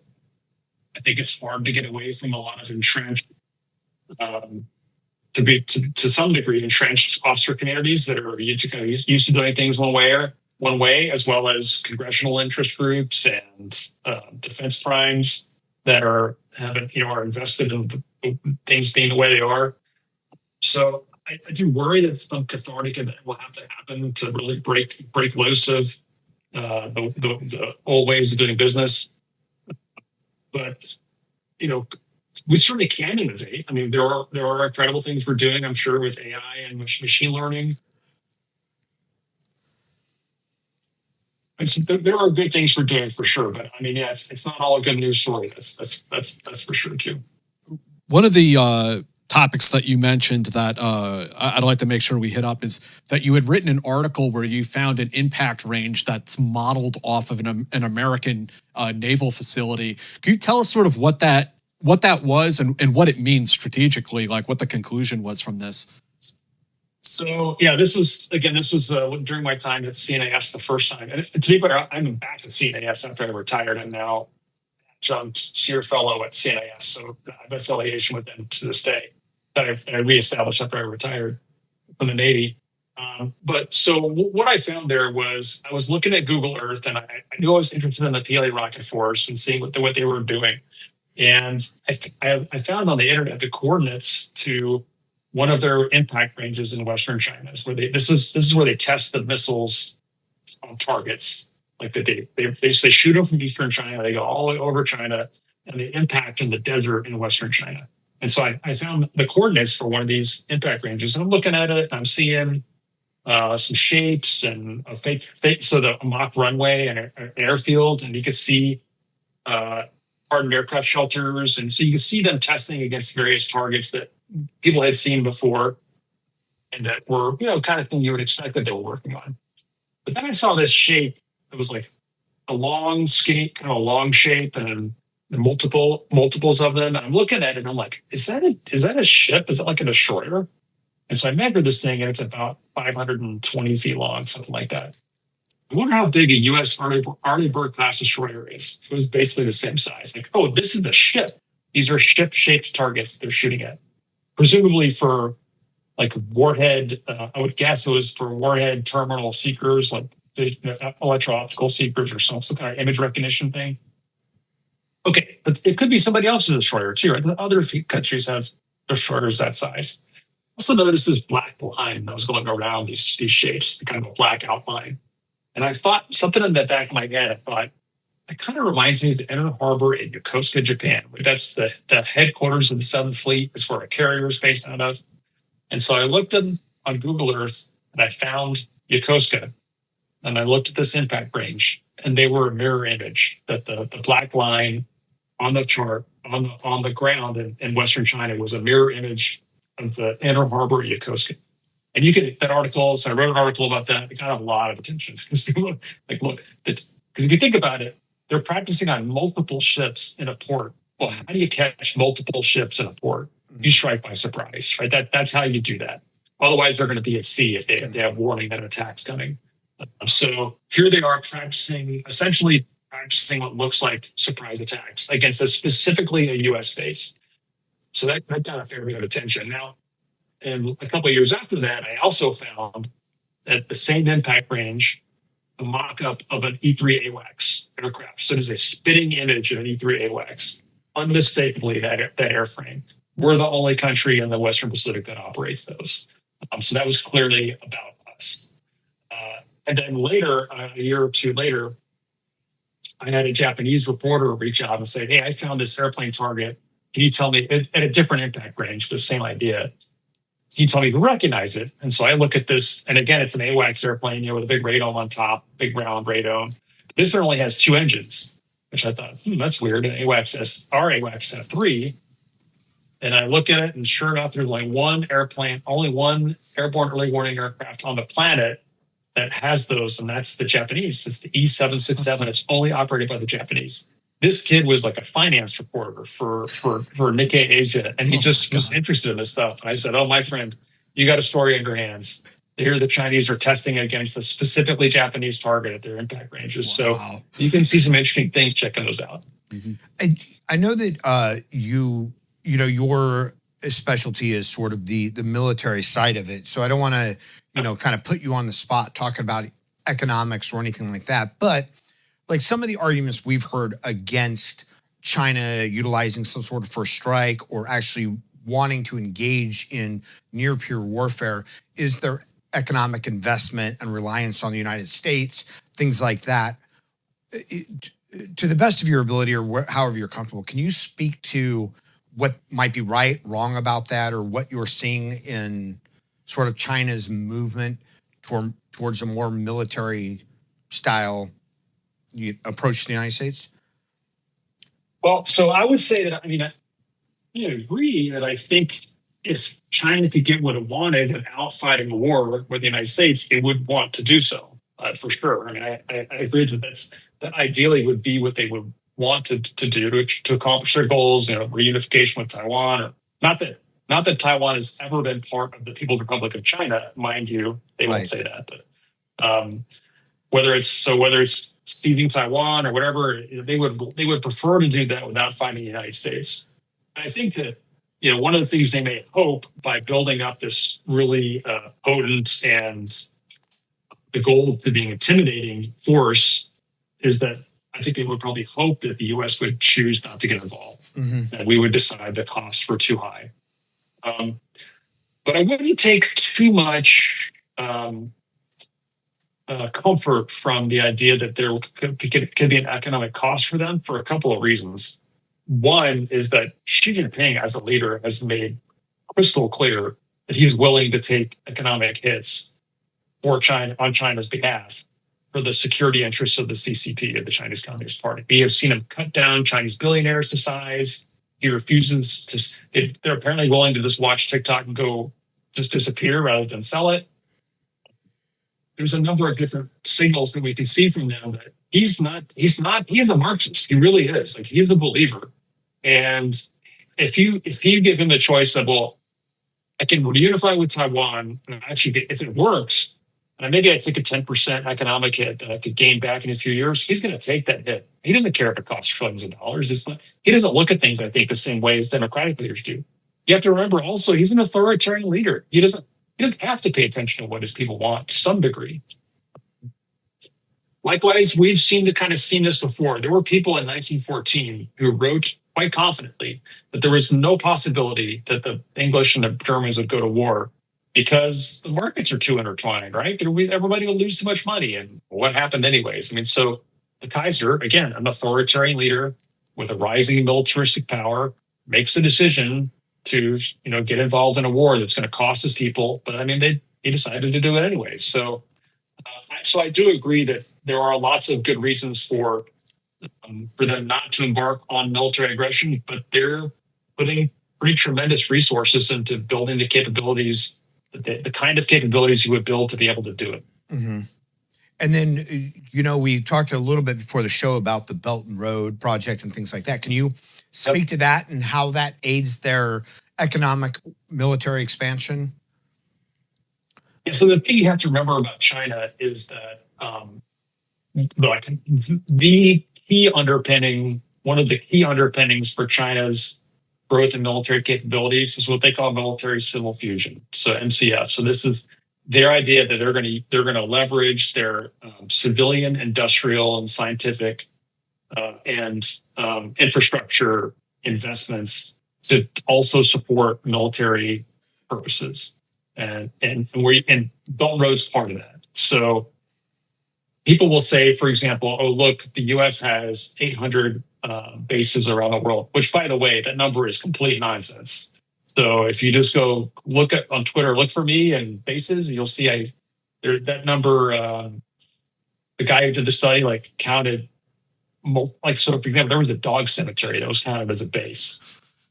If you actually go into the spreadsheet that the guy used to create that list, Naval Base Guam had 12 bases. It's just completely ridiculous. I mean, Do we have hundreds of bases? 800? Not even close. So anyways, they don't have that many official overseas military bases. They have one in Djibouti. They just built one for the Cambodians and in Cambodia. What they do have is probably dozens of these Belt and Road facilities where they built a port, they built an airfield, they built a highway. And so you've got all these key facilities all around the world that are built by Chinese companies to Chinese standards Who knows what else they baked into these facilities? There may be monitoring, surveillance, that maybe they can shut trains down if they want to. Maybe they can see what we're doing. So they are ostensibly civilian, but they're built by Chinese companies. What you have to remember is that, in particular, Chinese state-owned enterprises are not normal companies. They are arms of the CCP. And one way you can see this that I always find interesting. Well, the bigger ones also have an actual, PRC representative, Communist Party representative, like in the corporation. Beyond this, so that's what I was going to explain. So many times I found different Chinese state-owned enterprises where, if you go look at the English language version of the company website, and this is like China Communication Construction Company, is the construction company that's going to contracts all over the world. They also are the guys that built the South China Sea Islands. You've got Costco Shipping, which has, shipping. There are ports all the time. You see these companies, and you look at the English language version of the website. It looks totally normal. It's, hey, we built a desalination plant in Kosovo. We're working on helping our customers. Here's our chairman, vice chairman, yada yada yada. It all looks very normal. Then, if you go look at the Chinese language version of the website and just machine translate it, there will be an entire section that aren't in English. This is like the party building section, where it talks about the company news now is Xi Jinping thought, and party members did this, and party members did that. And the org chart that used to say chairman, vice chairman, now shows party secretary, deputy party secretary. And it's like crystal clear that all of this company leadership is dual-hatted as CCP members, that the company they are an arm of the CCP, that they are committed, like their leadership goes, and no kidding, like goes to party meetings and studies Xi Jinping thought. And I mean, they are arms of the CCP, and it's for many of these state-owned enterprises. Now, it's not true of all Chinese companies. Like, some are just kind of private companies, but many of the ones we care about that are doing infrastructure, shipping, transport, they absolutely are dual-purpose companies in many cases. And Thomas, to add to that, because this is something that I think that it can be alarmist or actually realist, and I don't know what the answer is, but Chinese company control of some of our ports, Chinese companies buying up, land around military bases. Are those innocuous? Are those just people participating in capitalism, or are those things that we should be worried about?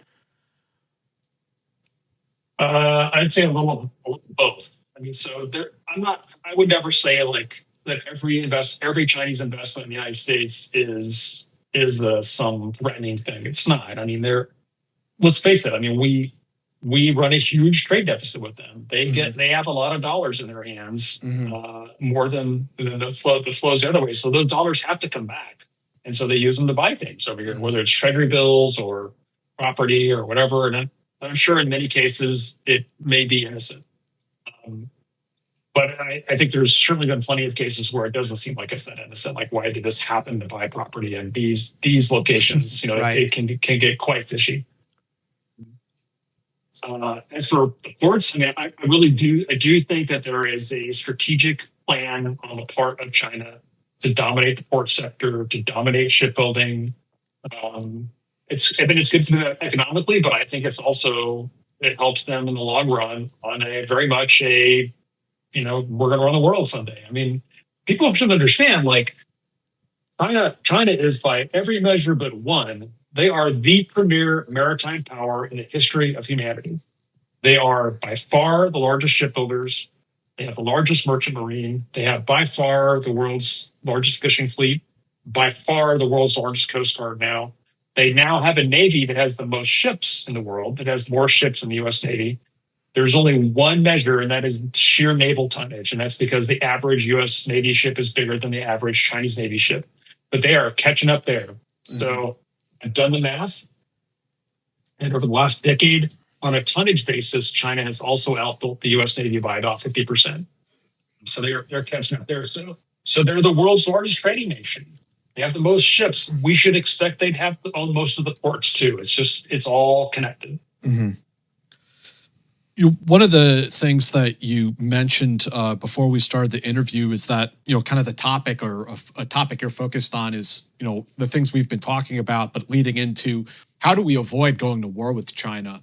And so I'd like to kind of specifically put our finger on that topic and ask, how do we deter a war with China? I'd like to avoid World War III. I'm sure many other people would too. And how do you think we're doing with that? Like, what grade would you give us so far as the United States trying to accomplish that? So, so what I had mentioned earlier was like, since I retired from the Navy, I felt like my number one goal is to do whatever I can to help us to avoid a war with China, because I think it would be, one of the greatest disasters in the history of humanity. Probably, maybe the Second World War might still be. Who knows? It'll be close. It'll be super bad. So different people have a lot of different ways that they might want to go about that. There are some folks, they may call themselves restrainers sometimes, who would choose to maybe make accommodations with China. We'll let you have a sphere of influence. Panda huggers. Your words. What did you say? Panda huggers. I mean, I'm going to take it face value that Americans that represent or recommend those kinds of measures, or that they're honest people, that they really do what's best. But I disagree with the method. I don't think that's the way to. I would prefer not to do that, in part because you don't know where they're going to stop. I mean, like, you got to understand, and I don't mean like China's going to invade the United States. I'm not saying anything like that. I'm not worried about an invasion of the United States by the Chinese. But what I will say is that a world that's the way that we want it, where people speak out about human rights, that people speak out about democracy, that is not a world that's safe for the CCP. They don't want anyone in any other country to tell them that it's wrong for them to not let their people vote, to tell them that it's wrong to suppress human rights. And then that's not a world I want to live in, where we're not able to say those sorts of things. We don't have to guess that that's how they would be about it, because they already did it to Australia a few years ago. They inflicted trade restrictions on Australia because Australian think tanks were saying nasty things. They basically had a list of demands that your politicians need to keep their mouths shut, and your think tanks need to not speak up about this and that. Stop talking about the Uyghurs. I mean, Australia would have to not be a free country anymore to be able to make the Chinese happy. And we should expect to see that kind of thing continue at a greater scale. So that's not a world that I want to live in. So I don't think that's the answer to avoid a war, is to give them what they want. Because we have to also remember that if China really does gain naval superiority, they will have the ability to coerce our allies. So you got to remember, all of our allies in the Western Pacific are all island nations. South Korea might as well be. They've got ocean on three sides and Kim Jong-un on the north. They're all dependent upon maritime trade. So if China has naval superiority and can cut off that trade, then their economies exist at the pleasure of the CCP. And that's not a world I want to be a part of. So how do I think we deter China? I think we have to, what I've said in testimony several times, is that we have to create uncertainty in the minds of the China's leaders that their military action will succeed. That's the only way to deter them. You can't just inflict costs. Like if you say, hey, we're going to inflict costs and create off ramps. So we're going to they're willing to absorb costs. Then they take those costs. Yeah. Like if you hang a price tag on Taiwan, Xi Jinping will probably pay it. Yeah. If he thinks it's going to cost $1 trillion or $2 trillion or whatever, hey, I don't think he would. If he knew that we were going to stand aside, I think he would pay that price tag. So you can't just make it costly. You have to make them think we're not sure this is going to work. This may not work. So how do we do that? I think there's a lot of things you can do. I mean, the good news for us is that invading Taiwan would be really hard. I mean, amphibious assaults are very challenging. You have to have complete air and naval superiority to do it. You can't have anybody shooting at your amphibious assault ships on their way in. You can't have fighters coming in. So they have to have complete superiority to do it. So it's a high bar to do that. So, I think it takes lots of survivable anti-ship weapons, so anti-ship cruise missiles, mines, and those things have to be survivable on a day-to-day basis because China is obsessed with striking by surprise. And I'm not talking just here about what I saw on Google Earth. If you read Chinese doctrine, go read the 2006 Science of Campaigns and just go Control F and search for things like surprise, suddenness. They mention it dozens of times in the documents. They are obsessed with striking by surprise. So if all your missile trucks are all in a parking lot somewhere, guess what? You're probably not going to get to use them 15 minutes into the war. If you're counting on minefields, if you haven't already laid those minefields, you're never going to get to lay them. Like people say, we'll just mine the Taiwan Strait. Well, so like Taiwan has bought mine laying ships. They look cool. They go fast, whatever. But if China has decided they're going to invade Taiwan, they're not going to watch the Taiwanese lay the minefield that's going to stop them. So all of this stuff has to happen in peacetime. Our air bases, our aircraft have to be dispersed on a day-to-day basis, or they will be destroyed on the ramp. China has more than enough missiles to do it, partly because we have not harmed our air bases and they have. I just released the whole report a couple months ago about air base hardening. They built hundreds of new hardened shelters at their air bases. We built 22 in the whole region, and most of them are out of range. I did some math. China has poured enough concrete, building hardened shelters, adding ramp area to air bases, adding runways, that you could pave a 4-lane interstate highway from Washington, D.C. to Chicago over the last 10 years. That's how much they've done. So, Wow. So those are the kinds of things we need to do to be ready to prevent this conflict from breaking out. So in addition to just the hard aspects of a warfare, when you look at the soft, at the propaganda, at China's, I think, really successful sort of propaganda efforts within the United States and whatnot, whether it's through social media or whatever, and a lot of people who are lining up in support of China, in support of 15-minute cities, things like that. Are there ways that we can combat that without like giving up who we are, without giving up the First Amendment, without, becoming a country that we don't want to be? Well, I mean, you could start. Well, for example, you could start with enforcing the TikTok ban. So not having a Chinese company with direction from Beijing controlling the algorithm that decides what people are going to see in their social media feed. Because to me, that's what this is all about. Like, I don't care about China getting. I mean, I know it's bad, but I'm not worried about China getting like personal information about Americans from TikTok. Like they don't really care about. And I'm not that worried about them knowing where you live or whatever. What I care about is if China is the one deciding what it is that you're going to see, and what, so if you have a crisis breakout, that China being the one to decide what messaging the American public is getting. That is the last thing we want to have happening, and that's why TikTok cannot be controlled from China. We cannot let that happen. Like one of the major sources of information for our people. That's step one. So let's enforce the law that was already passed. That's already. Oh, by the way, in case folks haven't noticed, I did the math yesterday. The 75-day extension that President Trump gave them runs out on Saturday. So we'll see what happens with that point. But so that's one thing we can do.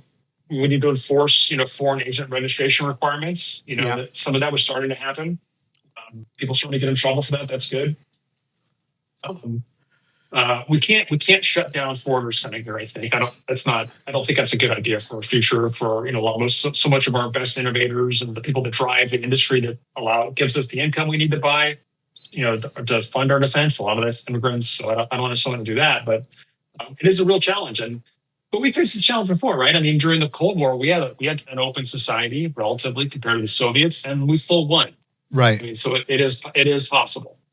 How do you feel about, like, for instance, American, high-power American lawyers representing like DJI drones against the government and things like that? Is that part of the American process? Is this something that needs to be looked at more as a national security issue? I mean, I never have a problem with lawyers representing them. I mean, every entity in the United States, that's the way our system's supposed to work. That no matter what you did, or that you deserve the right to a lawyer. I mean, ever since John Adams, defended the guys, the British soldiers that in the Boston Massacre. That's a key part of who we are as Americans, and so I don't necessarily want to go out to dinner with the guys that do that. Right. I mean, I think they have a legal right to to pay people to defend them in court. But I think there can and should be limits on what, like, I know there are, and I'm trying to get a little bit of ease here with legal stuff. So, Sure. there obviously should be some limits on foreign money being used to conduct influence operations in the United States. I'll just leave it at that. Fair enough. Yeah. Well, Thomas, thank you very much for this interview and sharing your expertise with us. Is there anything that I didn't ask, or do we have questions for Thomas? From Marcelo. Are there any differences in the day-to-day and culture from attack versus missile subs? Yeah. I mean, it's a very different mission. I mean, so, as ballistic missile subs, I say hide with pride, right? So your job is to remain undetected, and so that you're available and survivable to be able to launch missiles. So that's a bit different than attack submarines, which are, forward-leaning, forward deployed in many cases, multi-purpose, and sometimes you might get detected doing it. Like if you start sinking ships, there's a good chance you may be detected doing it. So it's a little different mission set. I think attack submarines are kind of a little more swashbuckling, so to speak. Pointy end of the stick type platforms. However, doesn't mean that being an SSBN sailor is easy. It's obviously nuclear weapons are very zero defects, has to be 100% right every time kind of mission. So it's certainly enormously important. One key difference between the platforms is that missile boats have two crews. So you have a blue crew and a gold crew. So that allows the ship to be at sea more of the time. So you basically come in and swap out the crews, do some maintenance, swap out the crews. And so one crew gets to wave goodbye to the boat. It goes out to sea with the other crew on board. That's a big quality of life difference. I'll tell you that much. To be in that off crew period when you don't have a boat that you're worrying about all the time, that is a significant improvement, which is why, when I finished my first tour, division officer tour, before I would sign up to go back to sea, I wanted it in writing. I was going to SSBN because I'd been rode hard and put away wet on my first tour, and I wanted that a little bit more relaxed lifestyle. Yeah, I bet.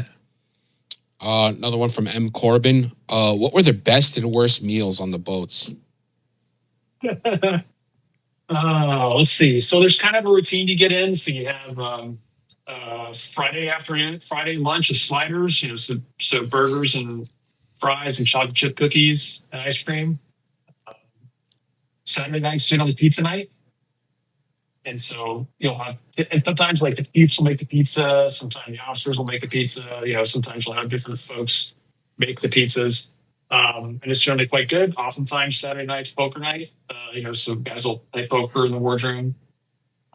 Sundays, sometimes surf and turf. So, crab legs and steak. Generally steak dinner Sunday night.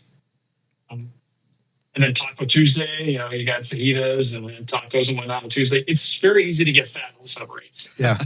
For sure.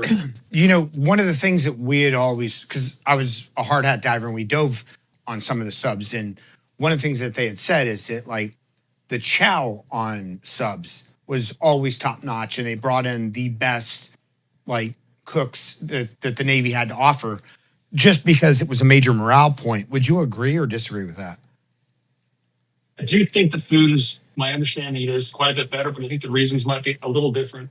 One is you just get more money per person. So because you get a certain amount of food money that the supply officer can spend on ingredients per person, and it's more on submarines. So because it's considered to be hardship duty, so your supply officer has a little more money to spend on the ingredients as part of it.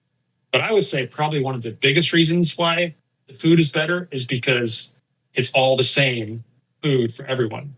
So on a surface ship, for example, right, the crew could, you have like an officer's mess, and you have a chief's mess, and you have like an enlisted mess.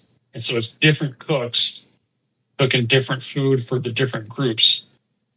In a submarine, it's the same food. So if the food sucks, the captain eats the food that sucks. And that makes sense. Or gets to hear about it. So on a sub, on a sub, there's no officer's mess.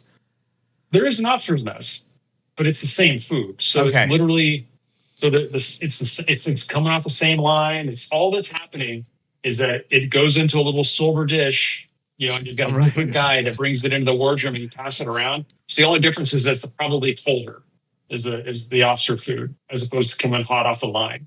Fascinating. But it is the same food. So if what the E3 is eating is bad, then what the captain's eating is bad too.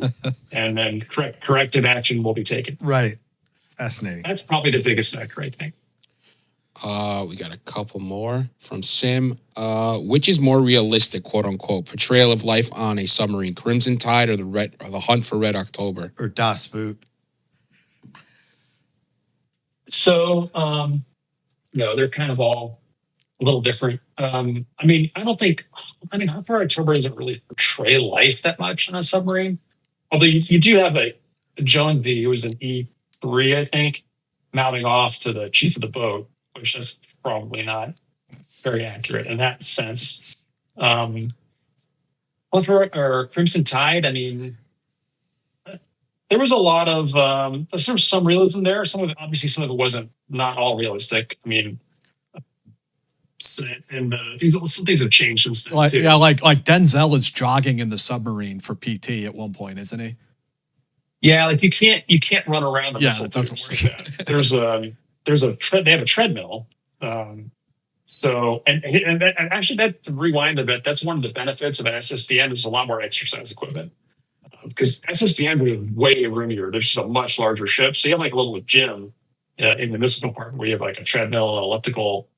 On an attack submarine, your treadmill is outboard the reduction gears in the engine room, and there's like a pipe right in front of your face, and you're running trying to. It's a much more cramped spaces, but. I don't know. I'm not sure that answers the question. My understanding of probably the most realistic submarine movie is probably Das Boot. I wasn't on a World War II submarine, so I don't know, but my impression is that's probably the most accurate. Cool. From Big Tuna, which is hilarious. What dynamic of subsurface nuclear warfare has grown significantly in the last decade? What's fallen off?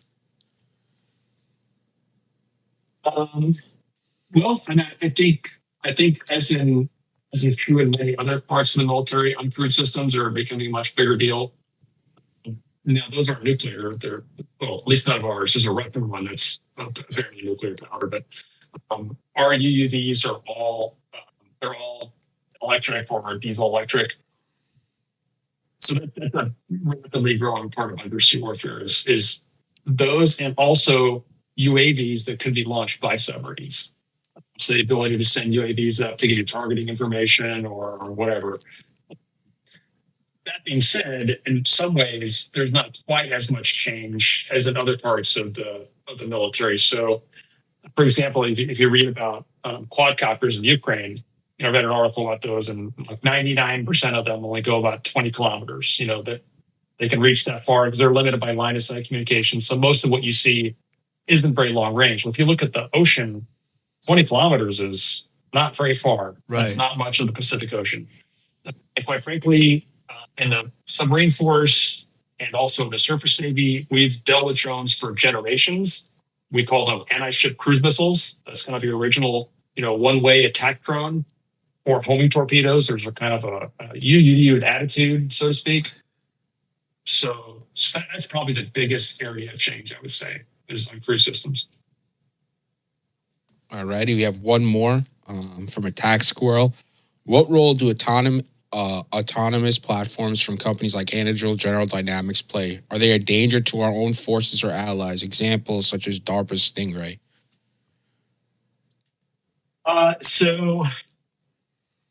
In terms of the danger, so the Chinese are definitely working on cruise systems in a big way. They have some pretty advanced platforms that they're working on, long-range aircraft, UUVs that have been spotted on the pier. There's not a lot of details at this point, but China has a very robust. They have the world's largest drone manufacturers by far. By far and away, they build most of the world's drones. So in that sense, they're going to be a superpower in that kind of drone warfare. How much of a threat are they? So if we're talking about the undersea in particular, I think sometimes the threat from UUVs to submarines can be a little overblown, maybe, because it's just physics. So unless you have a nuclear power plant, as soon as you submerge, you're on a battery. or you're running a diesel engine. So there's no drone on the planet that's going to keep up with a nuclear submarine for any significant distance. So while drones might be a threat, like close to a port for submarines, maybe kind of as a glorified mine, open ocean, not really much of a threat. Thomas, what do you think would be, sort of in a sci-fi kind of futuristic idea, what do you think would be an interesting and beneficial way for the U.S. Navy to move, whether it's subs that can go deeper, subs that can go longer, ideas that maybe that aren't practical or haven't been experimented on yet, but ideas that would be beneficial to us? Well, I'll tell you, I wrote a whole article about this in 2017. So I proposed, and I still think it's a good idea, an all UAV aircraft carrier. So this is, and what I mean by all UAV, I don't mean that a carrier itself is uncrewed. I just mean that all it carries is uncrewed aircraft. Because I don't think that drone, UAVs at sea are ever going to get to where they could be, and the carrier will, I don't think they'll ever get where it will be, as long as it's bringing along all the liabilities associated with manned aviation. So imagine, like you were talking about the firefighter, that's a good way to put it, right? So imagine a ship that's kind of, much smaller, 20, 30, 40,000 tons. It's kind of stealthy looking, and all the drones are inside of it. Mm-hmm. And instead of having a regular flight deck, like you're hurling these things out off a catapult, with G-forces that no human pilot could ever withstand. Let's say they come in and they land, they can land tail first because they're computer controlled and can land in ways that human pilots couldn't really do. It's like they land tail first, then they kind of go onto like an assembly line inside the ship. You could send them on one-way missions, double the range if you had to. Mm-hmm. You could keep them aloft up in the air for far longer than human pilots could deal with. So I think that's been my idea over the last years is let's build a carrier that is 100% optimized for uncrewed aircraft. It really takes advantage of them without having all the liabilities associated with manned aircraft. Well, guess who went and built a drone carrier? The Chinese. They built them the last couple of years. Not quite what I proposed. It looks like they're mostly for exercise support, but they have built all UAV carriers. Interesting. So, and when it comes to submersibles, if we got rid of the human, vulnerability to pressure, if we could flood compartments with water and whatnot, are there systems that could survive at deeper depths than we can imagine and sort of create the same sort of capabilities? There are definitely advantages to be had with UUVs. One of them being like you don't have to have a pressure hull. It's right. I mean, generally UUVs do still have a pressure hull, that has the electronics and stuff like that inside it, but it's much smaller. Most of the boat could be free flood. It doesn't have the same safety requirements, the same. You don't have to spend as much money to do the same thing. Which is why there are some reasons they're very good. They can be very good for it. They can go deeper than an manned submarine can go. They can be used for mining missions that you would never send a human, a manned submarine in for, and shallower water you can get into, riskier places.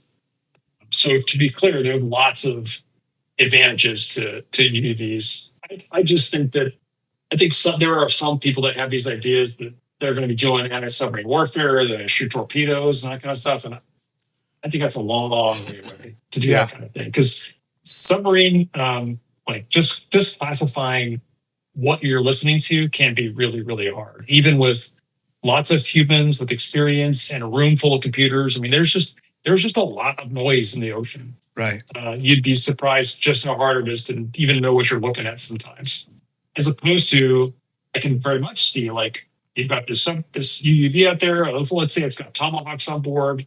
You send it a message, shoot at this target, this time, this target package. I don't think there's any engineering miracles required to do that. That sounds like something that could be doable. Or go to this place, drop mines in this location, or hang out here, and if somebody drives by, come up and send a message. I could see a lot of things that could be very useful. It's fascinating, and so I I don't want to make this political, and I'm not like here to promote Musk, but I'm going to say that, a private company was able to do something that a long-standing government contractor was not able to do with the rescue is, and when we've talked like Alex Hollings about these small companies creating these, hypersonics and things like that, is the government willing to look at these companies that are not like the traditional defense contractors and take on board what they are able to do or what their ideas are, or is that sort of military industrial complex just so firm at this point that it's tough for them to do that? Well, I mean, we certainly have seen some new entrants. I mean, nobody ever heard of Anduril before, not that long ago. So there's a lot of other, I think there are a fair number of other smaller startups that are working on some pretty interesting stuff. And I mean, it's a challenge for sure. And the prime, I mean, they've got their place. I mean, this is part of the, yet again, one of those post-Cold War things is if you look at, there used to be like 30 or 40 major defense contractors. Now there's 5.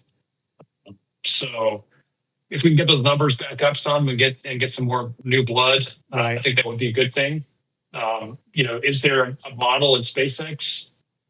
Let's be clear, SpaceX is part of it too, right? I mean, there's definite military applications for a lot of the kind of launch stuff that SpaceX brings to the table. And it's very much a defense contractor. So, could Tesla bring new capabilities to military vehicles? Yeah, I can imagine they really could. I mean, they're amazing vehicles.